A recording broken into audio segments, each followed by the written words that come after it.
నేరాలు, అఘాయిత్యాలు పెరుగుతున్న నేటి కాలంలో నేరాల అదుపులో విద్యార్థులు కీలక పాత్ర పోషించాలని మనన్ భట్ ఐపీఎస్ అన్నారు.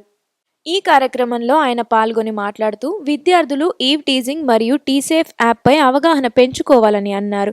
ముఖ్యంగా అమ్మాయిలు ఫేస్బుక్, ఇన్స్టాగ్రామ్ లాంటి సోషల్ మీడియాలో మీ వ్యక్తిగత ఫోటోలు, వీడియోలు మరియు వివరాలను గుర్తు తెలియని వ్యక్తులతో పంచుకోవడంలో జాగ్రత్త వహించాలని, సైబర్ నేరాలపై టీసేఫ్ యాప్పై అవగాహన కలిగి ఉండాలని అన్నారు. మరియు సైబర్ నేరాలు జరిగితే టోల్ ఫ్రీ నంబర్ 1930కు ఫిర్యాదు చేయాలని అన్నారు.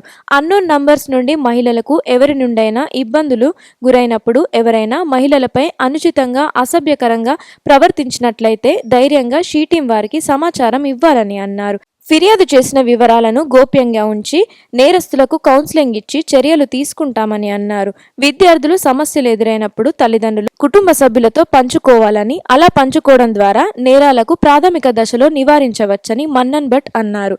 ఈ కార్యక్రమంలో government nursing college in charge principal D Sunitha, K Sujatha, Vidyasagar తదితరులు పాల్గొన్నారు.